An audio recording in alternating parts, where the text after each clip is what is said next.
where we are going to grow water hyacinth. The water hyacinth is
that debate, because there are things that are common and cutting across. For academia, you may need to separate a bit of background with the literature review, but with the private sector, you have this put together, and then you put out the aim and the things you want to incorporate.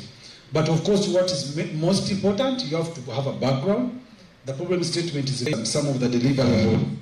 Some of the deliverables we're looking at. We also looked at a work plan. And also we acknowledge that sometimes, for instance, if you're looking at a funder may have a template in which you're just filling in information. But then there's why you're writing to your boss, and you just have to write a one-pager concept about the activity you're going to do. So all these dynamics we try to look into. But we all agreed that some of the skills we need to write a concept regardless of which side, we need to have a bit of analytical skills.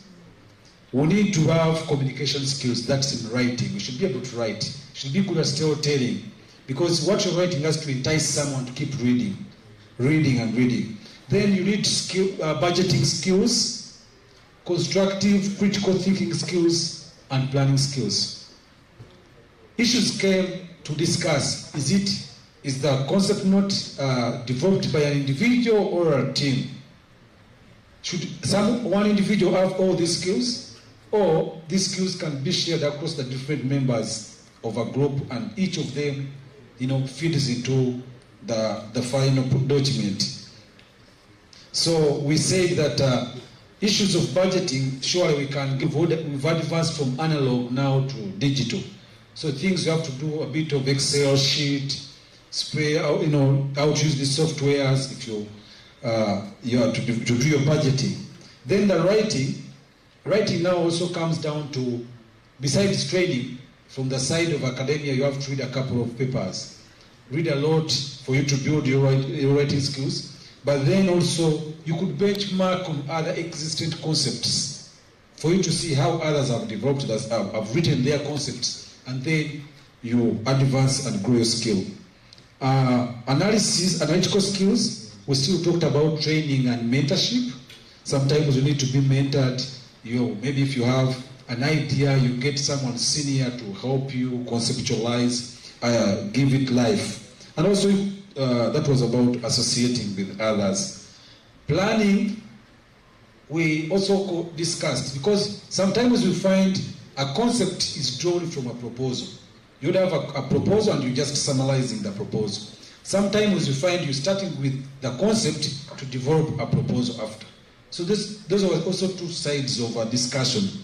So we talked also about planning skills. You have to give timelines. And these times should be, so the objectives you're setting out, are they achievable in those timelines? So you also say that networking, mentorship should be really very vital in advancing these skills. When it came to critical thinking, we said reading basically helps a lot, because you get exposed to different ideas, different thoughts, and this will help you to also think outside or think without the box. Thank you very much.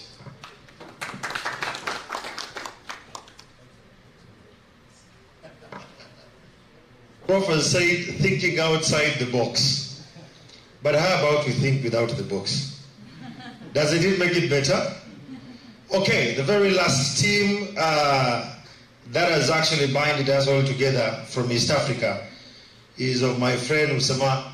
Let's clap for them. This is the very last team.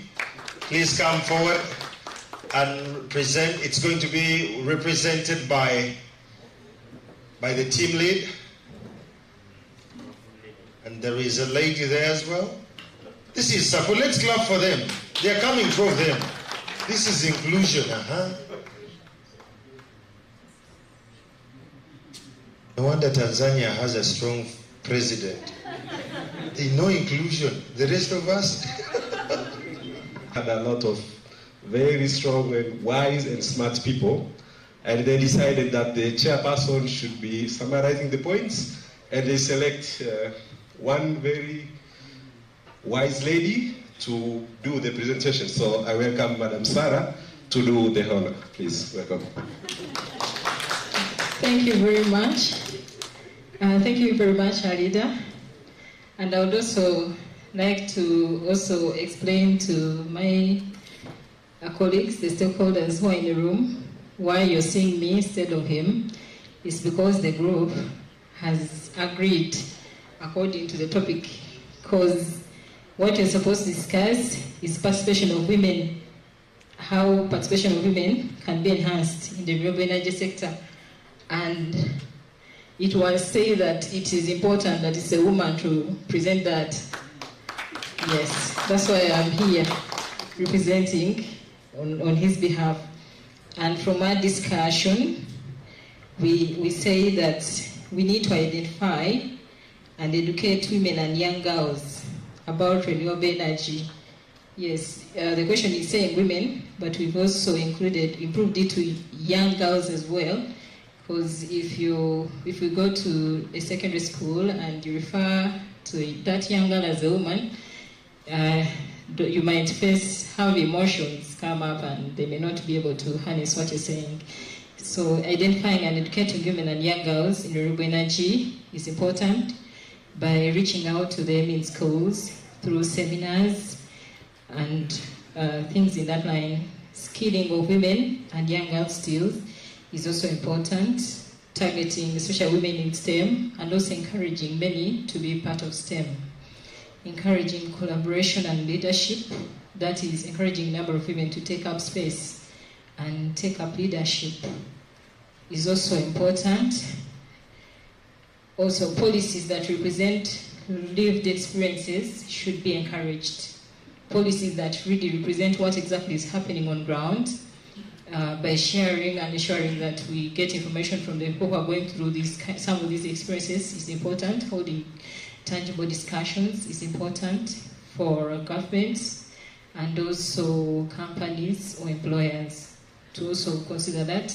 It's also important. Publicity through TV, social media, local leaders should also be looked into.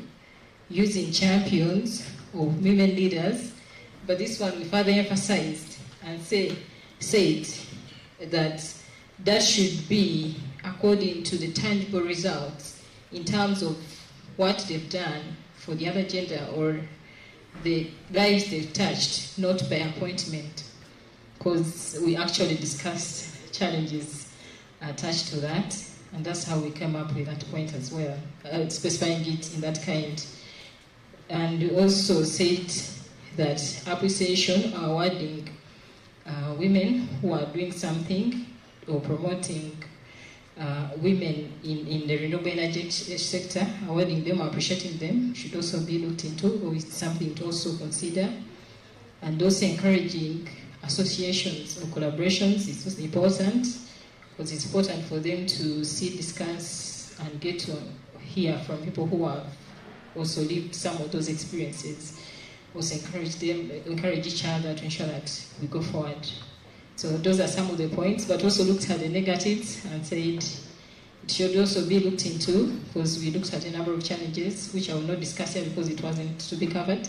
But I would say that we understand they're there, but with proper structures for special associations. If there are also student chapters, it would be good to also encourage proper structures, proper mentors, to ensure that we minimize the misuse of those groups, because it's supposed to be actually women and men empowerment at large.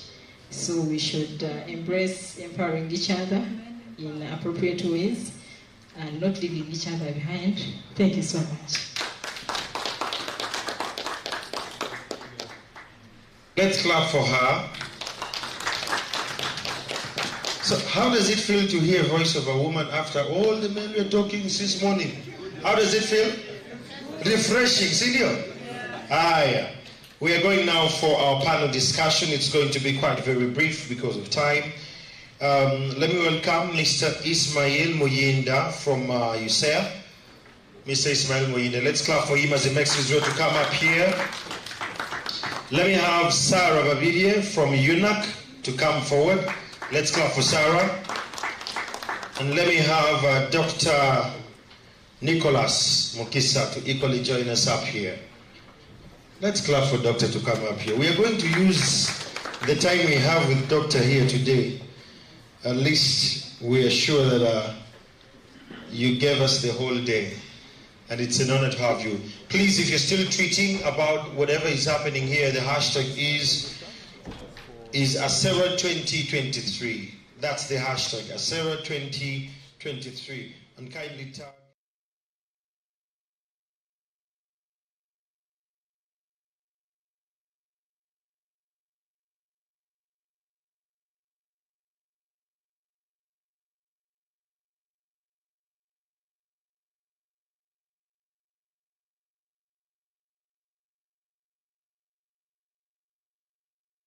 Now?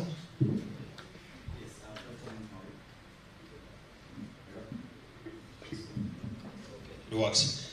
Good afternoon, Sarah Babidie. Good afternoon. Oh, there is. Prof, good afternoon. Yeah. Let's start off with the lady, Sarah Babidie from UNAC. Sarah, since morning and yesterday, we've had quite interesting conversations that have been very intriguing. But we want to know, how can the barriers to collaboration, such as competition and lack of trust from the associations and the entire sector, be overcome? Okay, thank you so much. Once again, my name is Sarah Lavinia. I'm the coordinator for an umbrella organization called UNAC. UNAC in full, it is Uganda Nationalized in Clean Cooking that promotes all the clean cooking technologies, where one of the greatest pillars that we have is advocacy and awareness promotion for these technologies. We promote a lot of various technologies, for example, promoting clean cooking using the biogas technology, using solar, using electric pressure cookers, improved cookstoves, among others. However, we realize that there are a lot of barriers that lead to failing the collaboration in this sector and, of course, in other sectors. For example, you mentioned very keenly that there is competition and also lack of trust as some of the key failures to collaboration.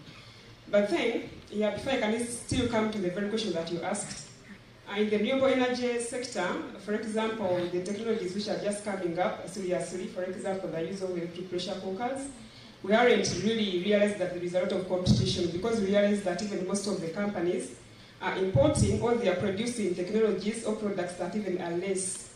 They are not enough to the prevailing market. Like one presenter who said we still have around 95% we are using biomass technologies, for example, the traditional cookstoves.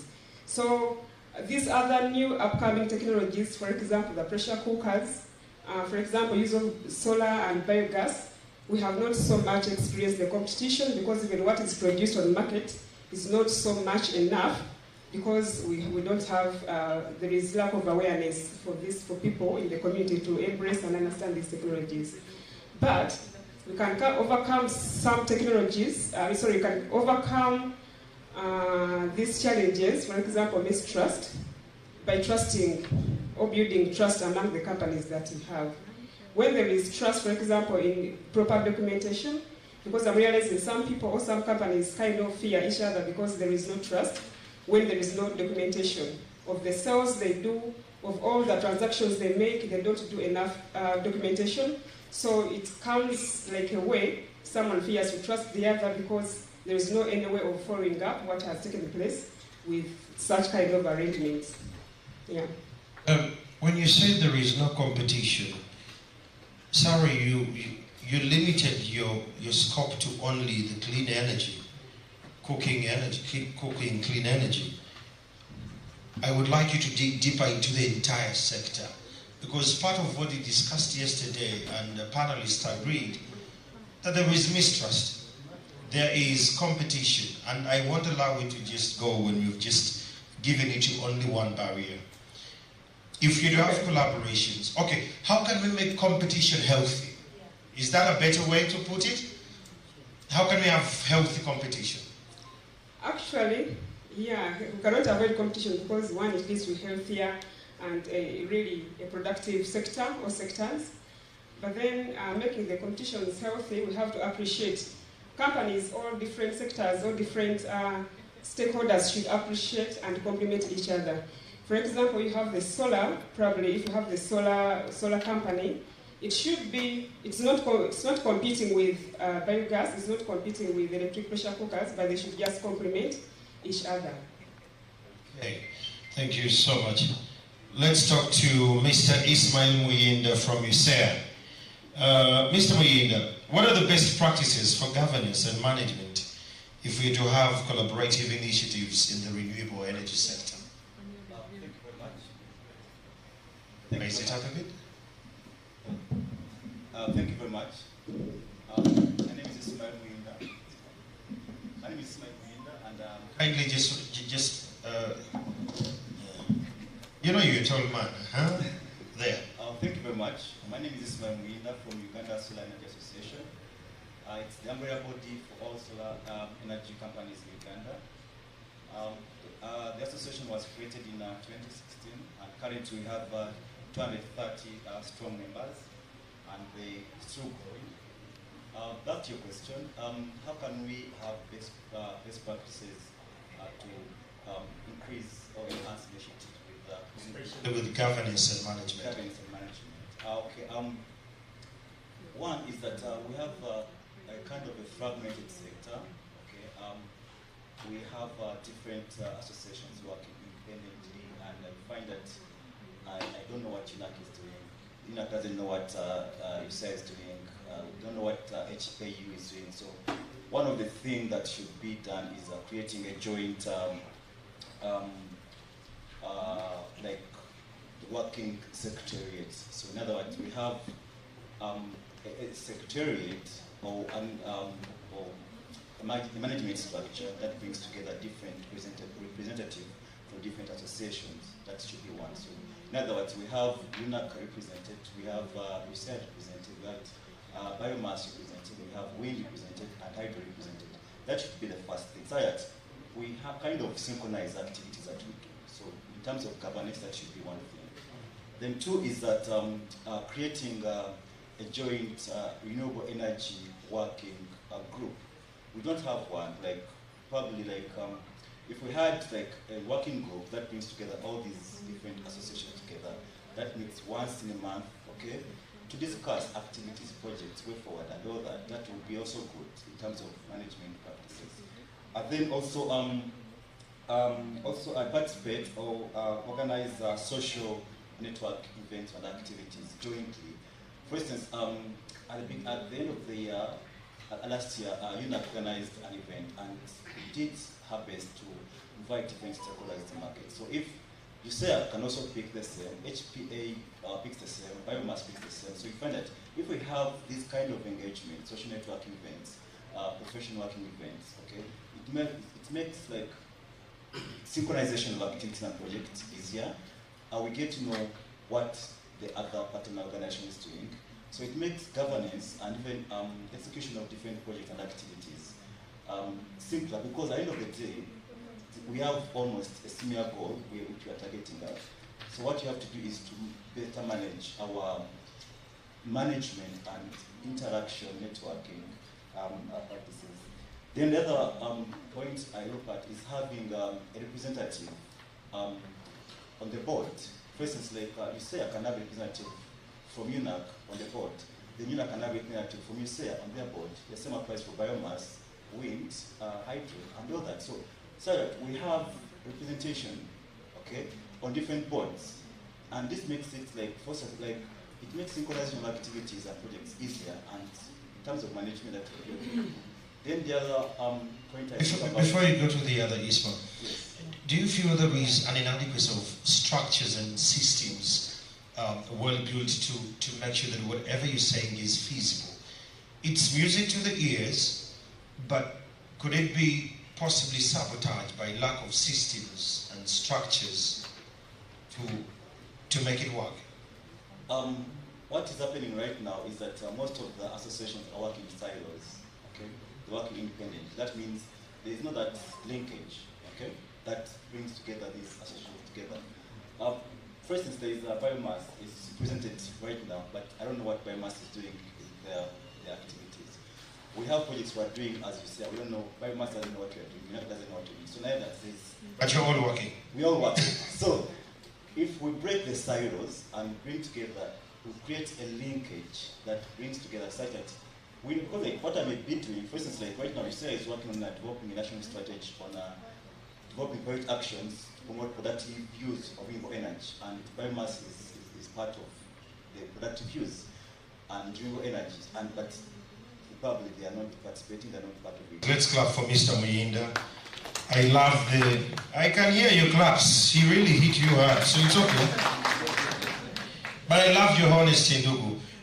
Dr. Mkisa, what are some of the benefits of the collaborations for small enterprises, medium enterprises, but at the same time, government? Yeah, thank you very much. Last year, Power for All had carried out a study on powering jobs in a couple of countries, and it was established from that study, as well as from the needs assessment study by UNREA, that most of the institutions or the companies here live at a budget at a capital of less than 50 million a year. So most of them are really, we term them as small or micro. They are very small. their production, and most of them report, about 60% of them reported that they can only get back their investment, but they're not making profit.